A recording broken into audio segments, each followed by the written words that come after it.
Hey folks, welcome to this week's CISO Talk podcast. Thanks so much for tuning in. Make sure to subscribe right now to the CISO Talk podcast. If you're watching on YouTube, subscribe, turn on notification. You'll be notified every time we go live right here on the show.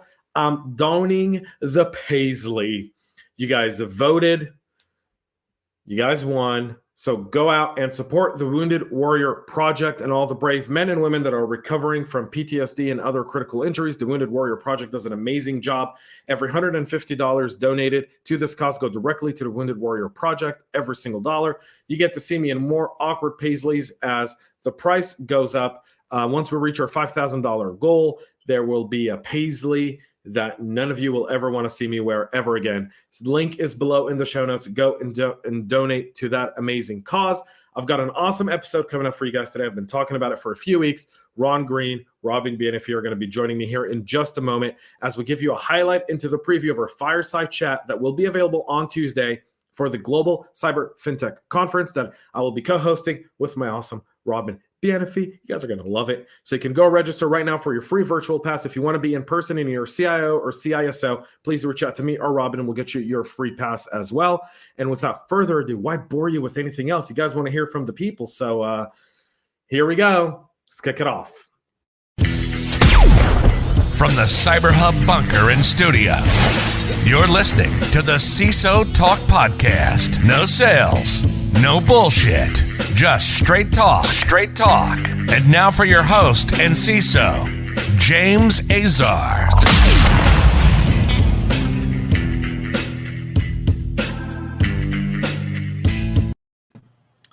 Well, folks, welcome Ron. Welcome Robin. How you folks doing today?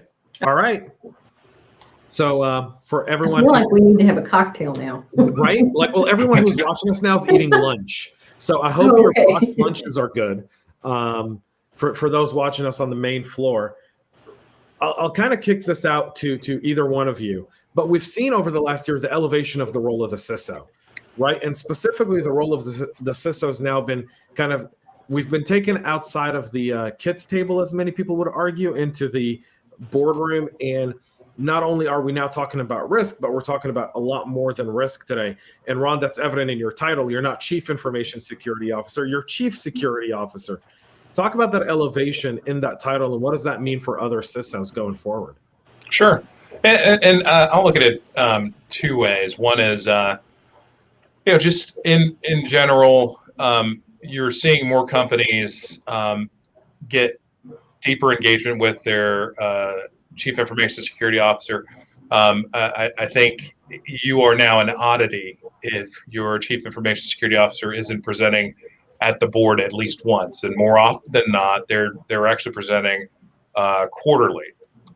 Actually, and in some cases, you're presenting not only to the board but the audit committee and the risk committee. Mm-hmm.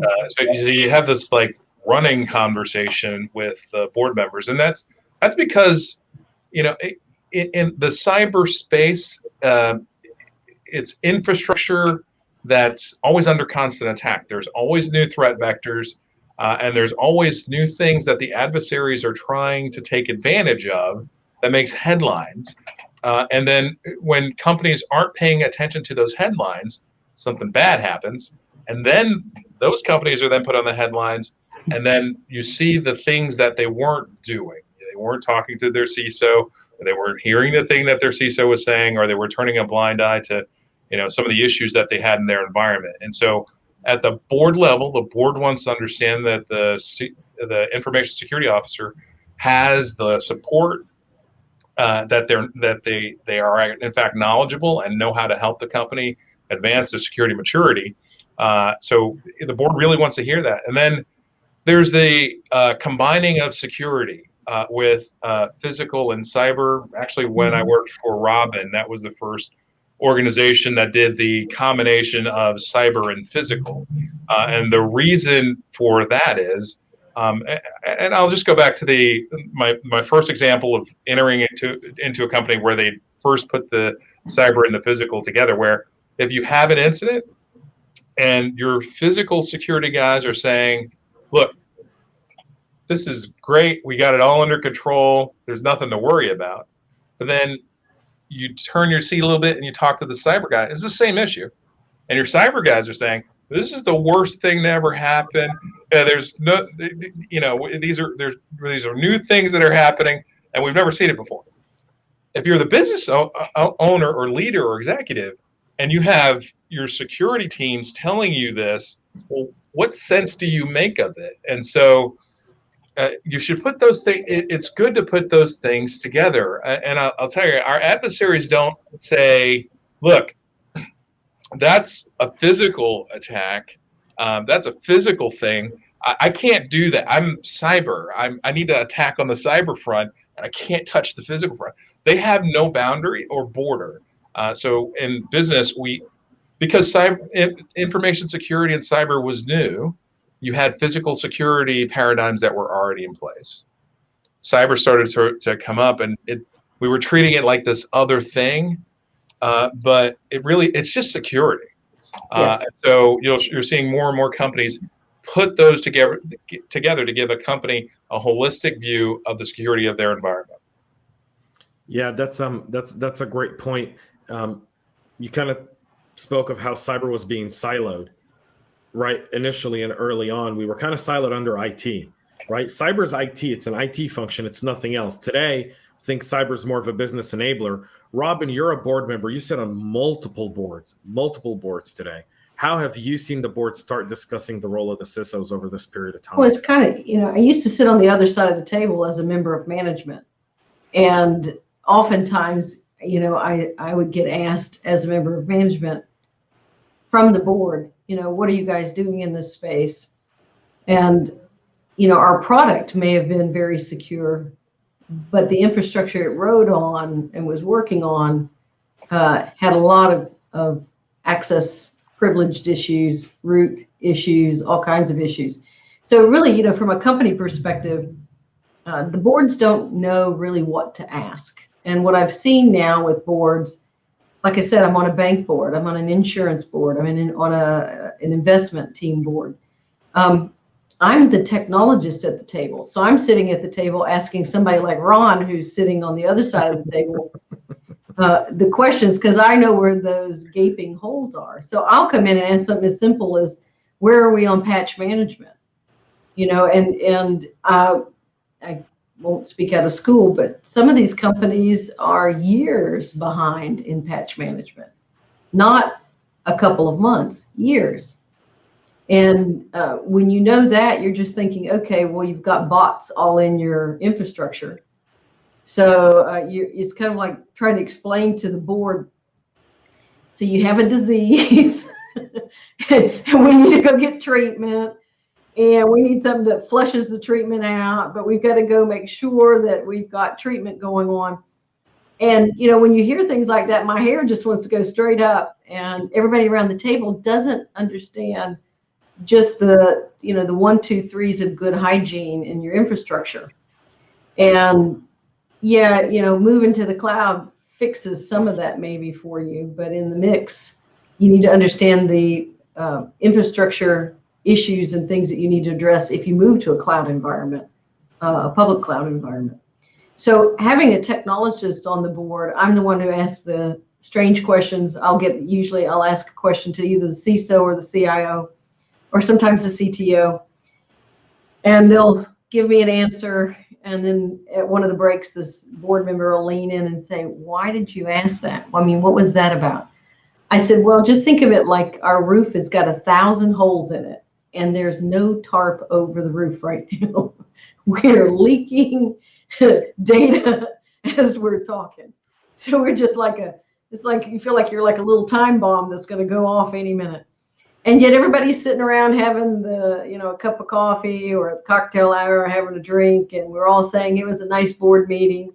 And I'm having this other side of me kind of panicking, but then I have to realize they're moving at a certain pace, and my job is to see if we can move them a lot faster, so at least we take that risk profile down as narrow as possible quickly. Because I'd really like to be able to say, well, I sat on that board, we didn't have a big breach. And when you walk in and you hear all the areas where we have potential opportunities, the opportunities abound. The other part of my role there is, as I'm talking to the CISO or the CSO or the chief data officer, I can get a sense if we've got the right person in the job. And it gives me, a handle of, hey, I need to go back. This person needs another person on their team. They're great at the academic side of this, but they're not really great at the execution side of this. We need to get somebody in there that can help them operate, or get them a coach, or I go and coach them some. So it's kind of a mixed bag, but it's a lot of fun being on the other side, because I can kind of poke and do those challenges and then go home and have a good night's sleep. I let the person who's on the other side of the table, which is Ron, go fix it. I'll add, James, that role that Robin plays on boards, like it's an important one that allows the CISOs to be successful.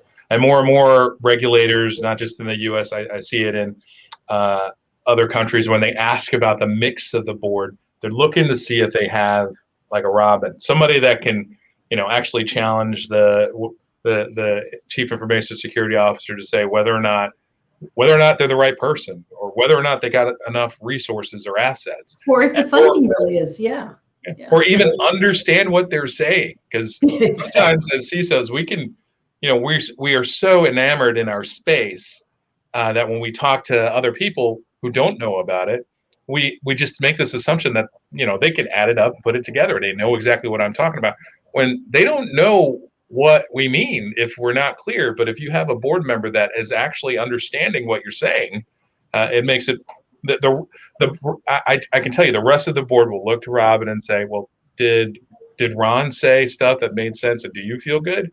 And if she goes yes, then they all feel better.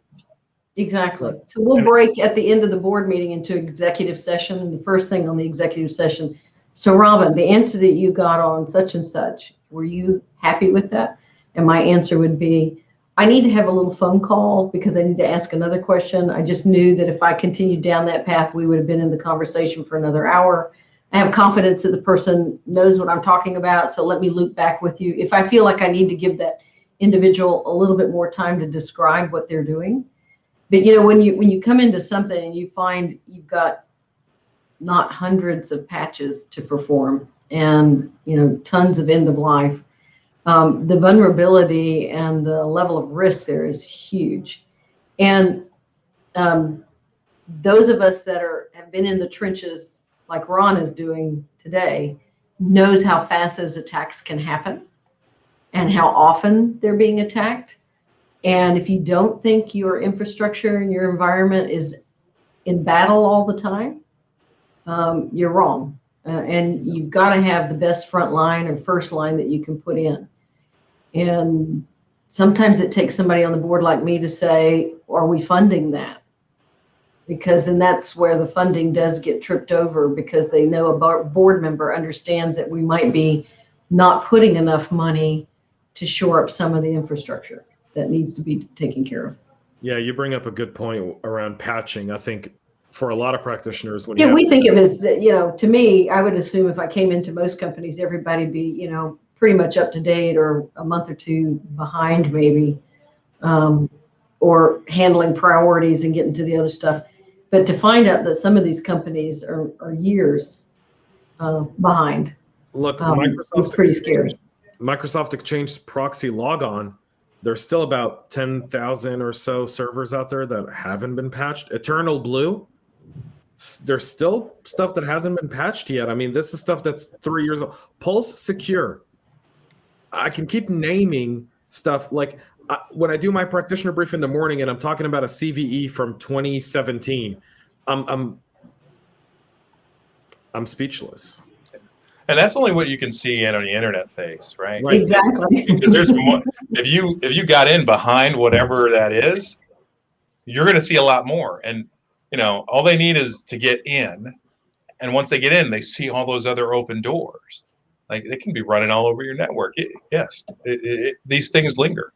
These things do linger, but I think patching in itself is predominantly very difficult for large enterprises because of the way the infrastructure is set up. So some stuff just isn't as simple as update my Windows and Word and Outlook with the push of a button on Office 365. Some stuff. Well, and I think there's a naivety to think, a lot of us and have that whole mentality, if somebody's going to steal something from me, they're going to smash and grab, and they're going to take the stereo system or the jewelry upstairs or coins that they think are in the back. But the threat that we're defending against is them taking data that can identify our customers. And they will pick off data from several different sources. And it may take them a couple of years to weave what they're wanting to do with that data to actually launch something that is a little bit more surgical than a smash and grab. And, a lot of what we see in the news is the smash and grab or all the fraud attempts. I mean, we were just I think there's been a lot of surgical stuff in the last 4 or 5 months. Yeah, well, now the surgical stuff is coming about, right? Yeah, we've seen a lot of surgical stuff, but that brings up a really interesting point, right? And it's the idea of how quickly new technology is being deployed, right? We're launching MVPs right or left. The business is quickly adopting to new technology, sometimes as fast as people like me or Ron or you, Robin, want to be. The business is moving so fast. They're like, we'll deal with security later. This is an MVP. We're only launching it to 6 customers. No one's really going to see it. It's only these 6 customers. I mean, there are, trial customers, and you're like, you haven't done any security on this. And so now we're trying to play catch up. What's your experience around that been like? Well, I usually push the mantra with anybody doing an MVP, and that's why I do these cyber FinTech type of events. I believe that you have to build in security. You can't bolt it on later on. And if you truly are going to be somebody to consume of anything, you should test the DNA of the company or the MVP or whatever you're using to know that they've built it in.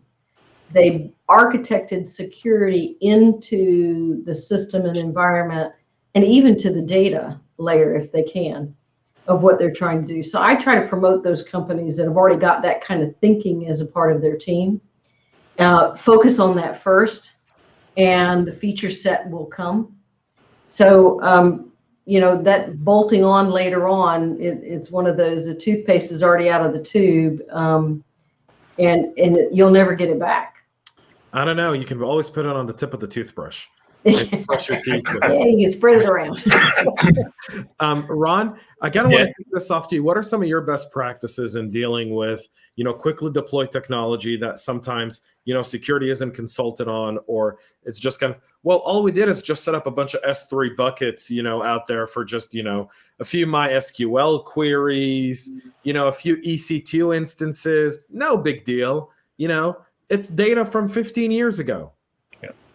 Yeah, so I guess, and probably still in some companies today, security is seen as like a roadblock or the office of no. You get that? And that's because you work on the technology and then you show up at security's doorstep and you say, hey, I made this thing. I need you to approve it so it can go into production. And the security team has no idea what it is. And they got to find their way through it. So one of the things that I've done is, long before they actually make anything, I have security engineers that are actually part of the business. They're part of security, but they're embedded with the business. So as the business is identifying or coming up with an idea, you have security engineers that are helping them with it from the front. And not only do these security engineers, they know us, they know what security does. Right. They're learning more about what that business does. And, we don't quickly rotate them around. I guess when you just had security in the back, you have this pool of engineers that they get the present that's dropped on the doorstep at the same time, and you never know which guy's going to get it. This way, you got the same security engineers working with you all the time. And so as you come up with the idea, you talk to the engineer. In addition to that, we have security champions that are down in each development team. So each set of businesses have a dedicated business security officer and primary engineer, but then we have a cadre of security champions that are the developers.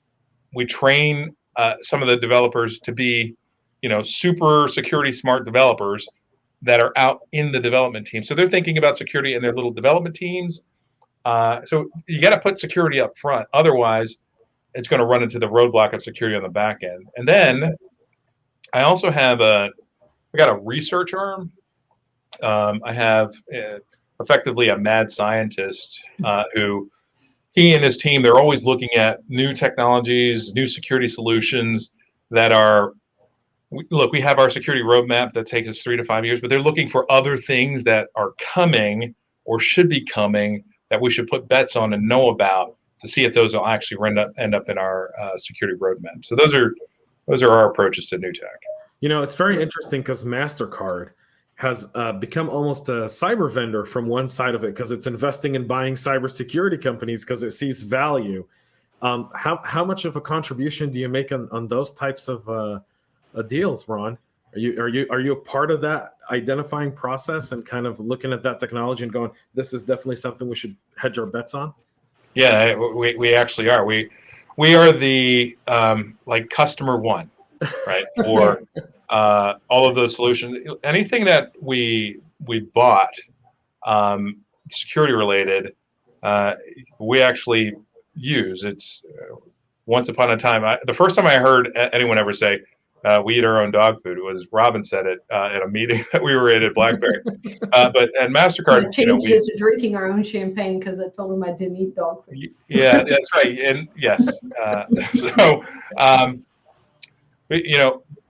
this like the risk recons of the world. Those are things that we use. We use what we sell.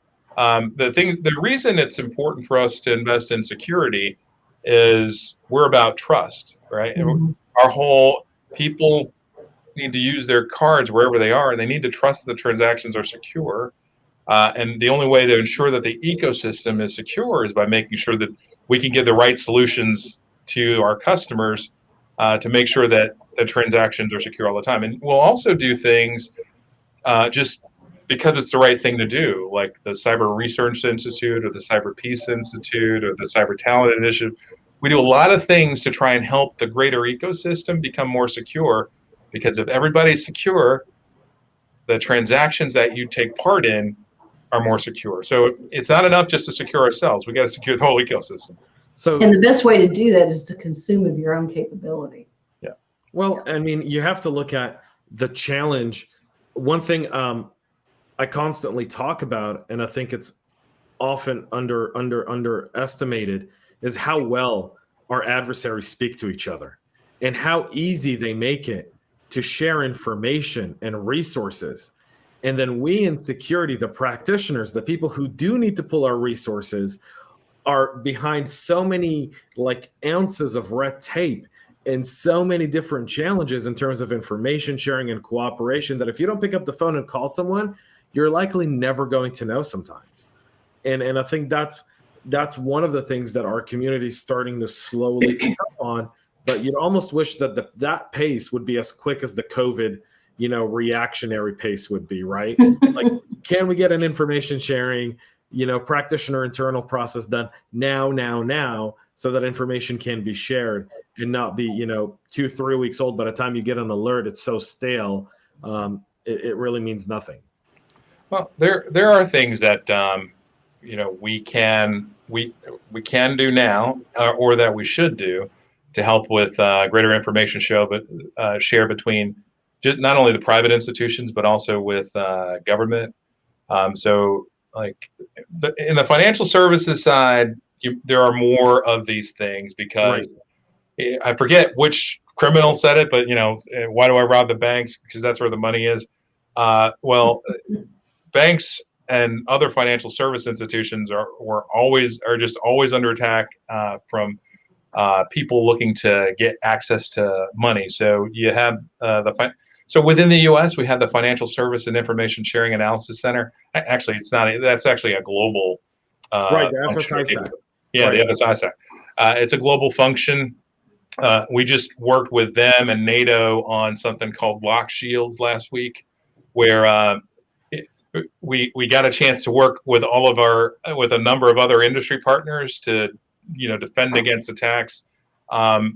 We do things like that, other cyber defense exercises where we get our practitioners together. They meet the practitioners from the other firms so that in case something bad ever really happened, they know who to call and they can get, things worked out.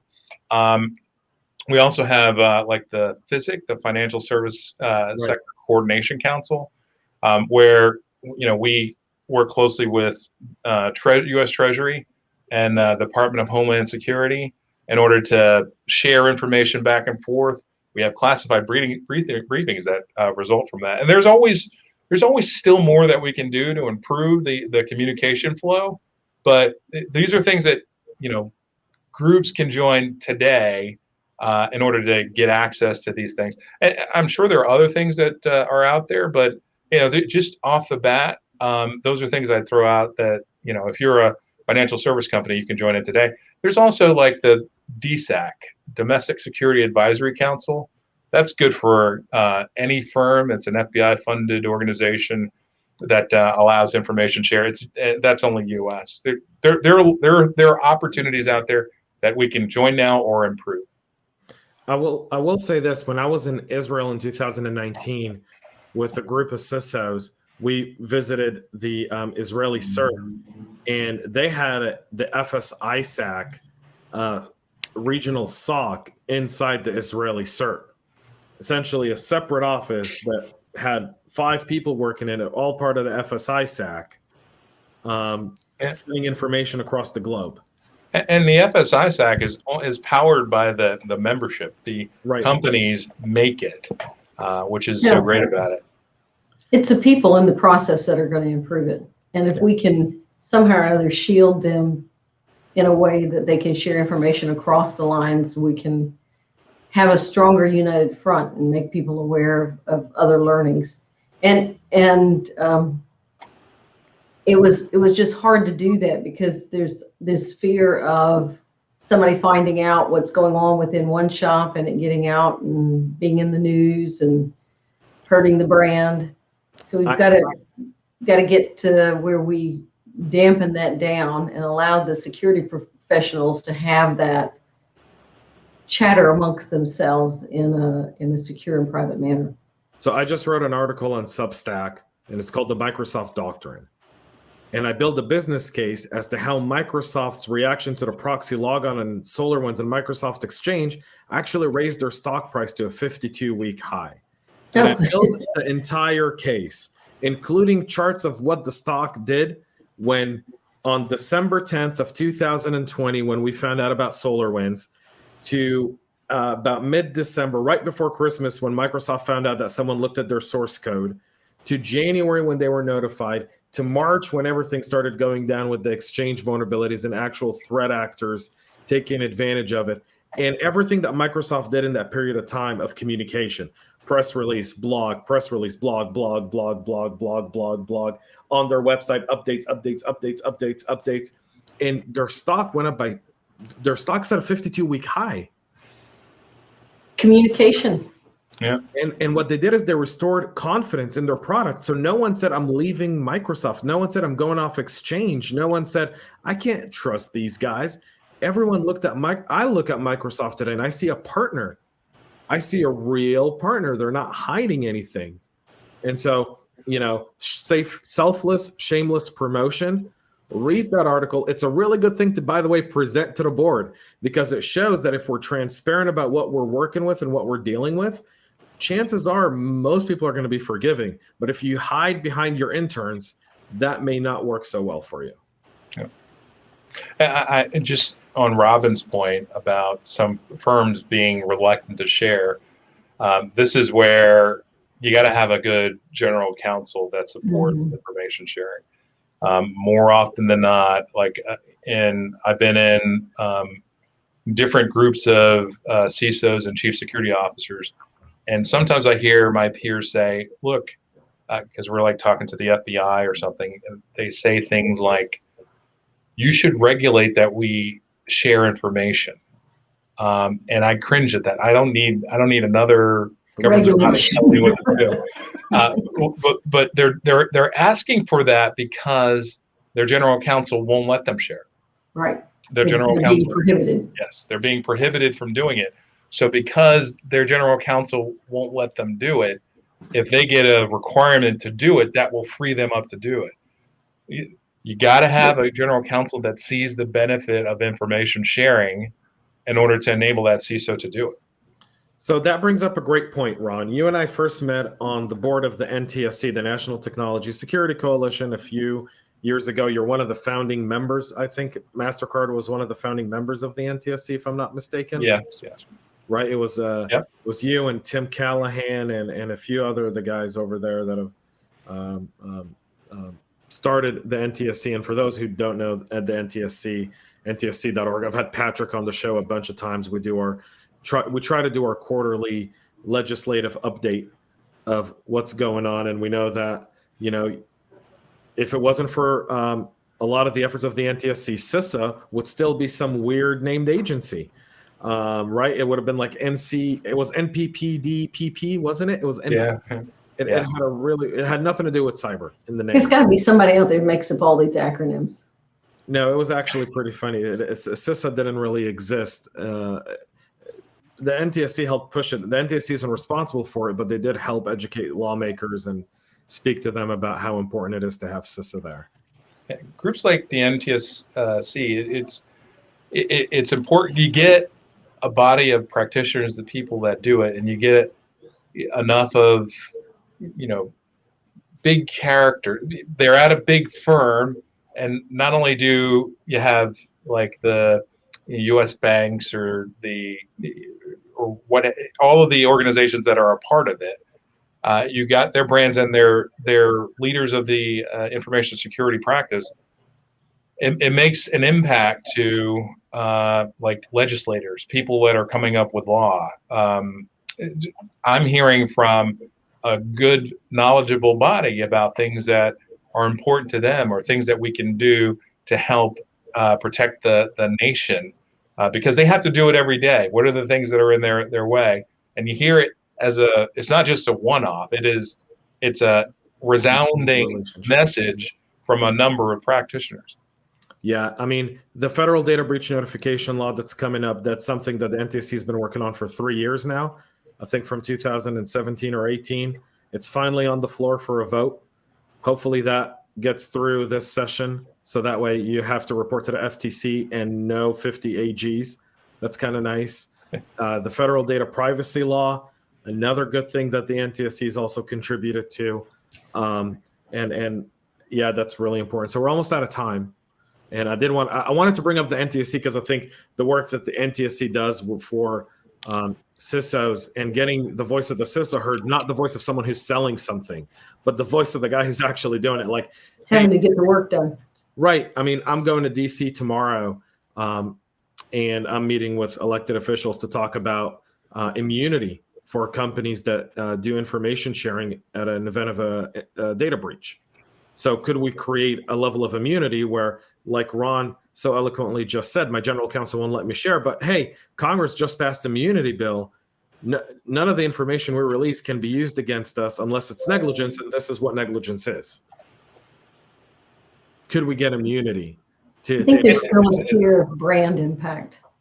Yeah, it's like I've heard it. It's also reverse Miranda, right? So right. Yeah. If I share the information, I'm actually more, I'm more protected because I did. I'm more protected because I bring this to you in order to get help or more visibility to it and help protect others. And that way, if for some reason the government has a problem, it reduces the likelihood that that attack will be held against me if I've come forth with it. It's actually a really cool concept. I think the idea of immunity is a very cool concept for companies, because what it does is it allows, one, security practitioners to do what they need to do. Number two, it eliminates the need for federal warrants or requests to come in and speak by FBI or Secret Service or anyone else who are really trying to help. They're not trying to fail you. They're really trying to be partners to your program. which I think is also part of what's needed. So, parting words, Robin. Well, I wish Ron could be with us in person. I know that will happen at some point in time. Be good to see his face in person and just say hello. It's been a long time. I hope that this session was helpful for those that are watching. I believe that the more we bring things to the forefront and talk and help people understand that anything we do, the best way to build security in is build it in and not bolt it on. And I have a view of us going forward that we as individuals need to learn how to secure our own identity. And as we secure our own identity, we can take that secure identity with us to work, to play, to shop, whatever. And I think we'll move in that space. We can't always look to the corporation to secure everything for us as we come in to either work, play, or shop. So I'm hoping we'll see more invention and capabilities on that front. Ron. Yeah, I guess I'm going to echo Robin in that one. To help your business, you got to be embedded up front. You got to be, as they're coming up with the idea, you got to be right there with them so that when they think about how to deploy it, it already has the treatment that it needs in order to pass the security toll gates.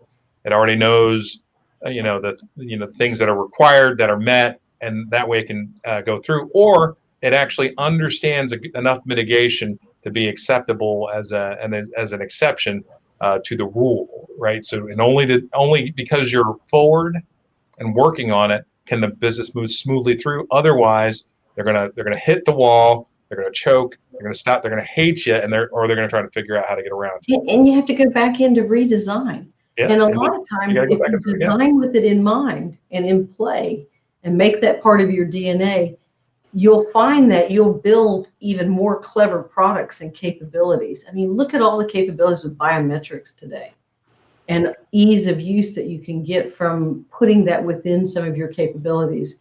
And it gives you a lot of those security factors that you're looking for. Yeah. And the second point that Robin talked about that I would say is teach your employees to secure their lives, right? Take every day we should be thinking about security. You leave your home and you lock your door. You leave your car and you didn't leave your keys on the car and then walk inside the building. You keep your money secured in your pocket. You do a lot of stuff to protect yourself day to day. Checking the thing that your email to make sure it's not a phishing attack. A lot of the things that we need in our everyday life for security, we should be thinking about in the cyber front. You do that at home, you'll take it to work. Right. Yeah, I mean, securing personal lives is really important.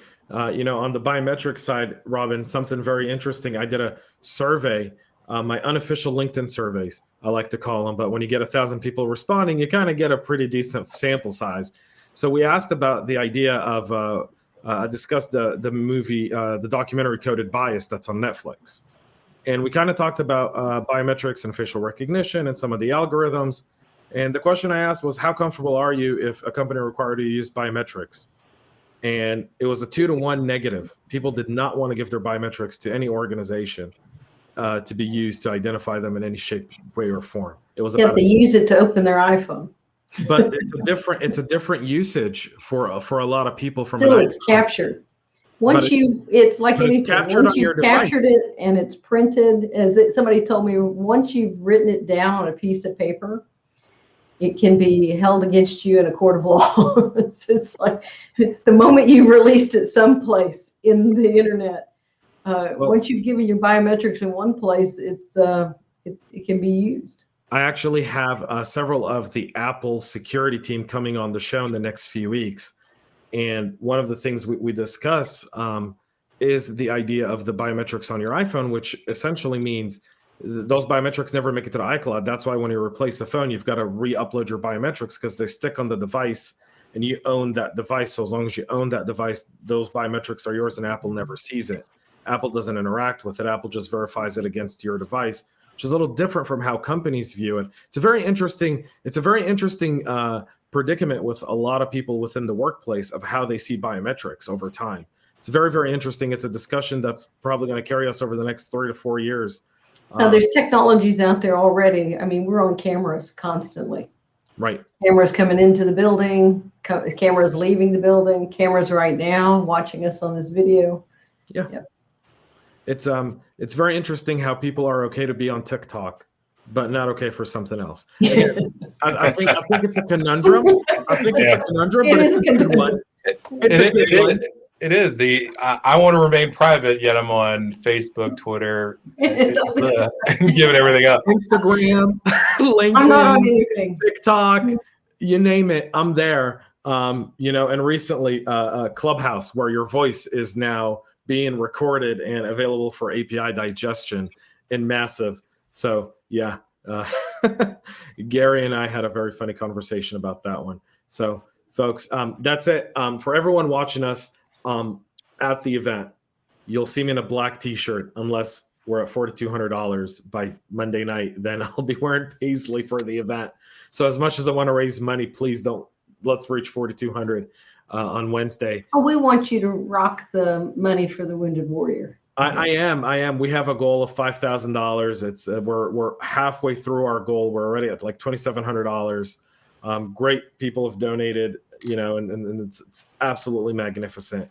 And the Wounded Warrior project is absolutely amazing. And, they've done great work for a lot of veterans. I know that, people from my units have been, Yeah, my son takes a lot of them out fishing with their families. He does a lot of events for them. Absolutely. And hopefully hopefully Under Armour will come through and we'll do paisley cyber t-shirts we can sell for Wounded Warrior once a year. Okay. So that'll be pretty awesome. All right, folks, that's it for us here. Thank you to Ron Green. Thank you to Robin Bienfait. Folks, James Azar here. See you in just a few minutes. Go refresh yourself, grab a drink. I'll probably be on stage telling you the same thing here in just a moment. But anyways, network. Enjoy. Take care. Ron, thank you very much. Make sure to subscribe to our podcast and share it with your friends and colleagues. And get all the latest information at cyberhubpodcast.com.